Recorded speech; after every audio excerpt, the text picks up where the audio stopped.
అధిక బరువు అనేక సమస్యలకు కారణం. సాహితీ యోగా ఆన్లైన్ క్లాసులో జాయిన్ అవ్వండి.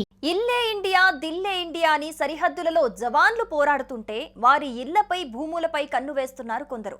అవును, దేశం కోసం తమ ప్రాణాలను పణంగా పెట్టి బోర్డర్లో కంచెలా నిలబడుతున్న వీర సైనికుల ఇళ్లకి భూములకే కంచె లేకుండా పోతోంది. దేశానికి రక్షణ ఇస్తున్న జవాన్ల ఆస్తులకే ఇక్కడ రక్షణ లేకుండా పోవటం కలచివేస్తోంది. దేశంపైకి పక్క దేశాలు డ్రోన్లతో దాడి చేస్తున్నా ప్రశాంతంగా నిద్రపోతున్నామంటే అందుకు కారణం సరిహద్దుల్లో ప్రాణాలు పణంగా పెట్టి పోరాడుతున్న సైనికులే. అలాంటి జవాన్లను కొందరు ఇబ్బందులకు గురి చేస్తున్నారు. జవాన్ల భూములను కబ్జా చేస్తూ ఇబ్బందులకు గురి చేస్తున్నారు. తమ ఆస్తులకు రక్షణ లేకుండా పోయిందంటూ జవాన్లు ఆవేదన వ్యక్తం చేస్తున్నారు. తాజాగా ఓ జవాన్ తమ భూమిని కొందరు వ్యక్తులు కబ్జా చేశారంటూ సెల్ఫీ వీడియో తీసి సోషల్ మీడియాలో పోస్ట్ చేశాడు. అతనే జమ్మూ కాశ్మీర్లో ఆర్మీ జవాన్ గా పనిచేస్తున్న సిద్దిపేట జిల్లా అక్బర్పేట భూంపల్లి మండలం చౌదరపల్లి గ్రామానికి చెందిన రామస్వామి.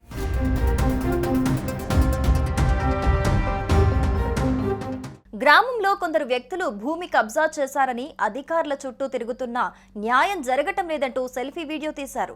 ఎన్నిసార్లు మొరపెట్టుకున్నా ఆర్డీఓ కలెక్టర్లు పట్టించుకోవటం లేదని ఆవేదన వ్యక్తం చేశాడు. తమ తల్లిదండ్రులను బెదిరిస్తున్నారని వాపోయాడు జవాన్. తమ కుటుంబానికి సీఎం రేవంత్ రెడ్డి న్యాయం చేయాలంటూ సెల్ఫీ వీడియో పంపించాడు జవాన్ రామస్వామి. తాను దేశ సరిహద్దుల్లో పోరాడుతుంటే సొంత ఊర్లో తన భూమి కబ్జా చేశారని వాపోతున్న జవాన్ తన భూమి తనకు దక్కేలా చర్యలు తీసుకోవాలని జవాన్ రామస్వామి వేడుకుంటున్నాడు.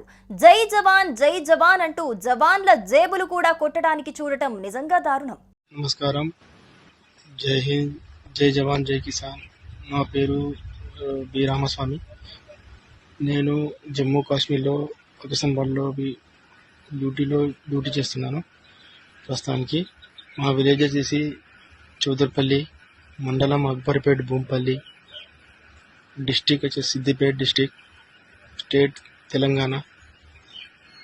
మా విలేజ్లో మా సొంత భూమిని వేరే వాళ్ళు కబ్జా చేశారు. మా ఫ్యామిలీ మెంబర్ మన అమ్మ నాన్నని ఇంటి దగ్గర బెదిరింపులకు గురి చేస్తున్నారు. ప్లస్ వాళ్ళ కబ్జా చేసిన వాళ్ళ తమ్ముడు విఆర్ఓ కావున మా భూమిని మా పేరు కానీ మా ఏం రికార్డులు లేకుండా చేశాడు. దయచేసి మేము ఎంఆర్ఓ గారిని కూడా కలిసాము, ఏం ఫలితం లేకుండా పోయింది. ప్లస్ ఆర్డీఓ గారి దగ్గరికి కూడా వెళ్ళాము. ఆర్డీఓ గారు కూడా మాకేం వాళ్ళకి సపోర్ట్ చేయడం జరిగింది. ప్లస్ కలెక్టర్ దగ్గరికి కూడా వెళ్ళాము. కలెక్టర్ గారు కూడా ఏం స్పందించడం లేదు. దయచేసి ఈ విషయాన్ని సీఎం దగ్గరికి చేర్చాలని మేము అందరినీ కూర్చున్న ఈ వీడియోను ఎంత మందికి షేర్ చేసేంత వీలైనంత త్వరగా షేర్ చేయండి ప్లీజ్. మా ఫ్యామిలీ మెంబర్ కొంచెం ఇబ్బందిలో ఉన్నారు. దయచేసి మేము ఆదుకోగలరని ఆ యొక్క మనవి. జై హింద్, జై జవాన్, జై కిసాన్. సుమన్ టీవీలో మీ పర్సనల్ అండ్ బిజినెస్ ప్రమోషన్స్ కోసం కింది నెంబర్కి కాంటాక్ట్ చేయండి.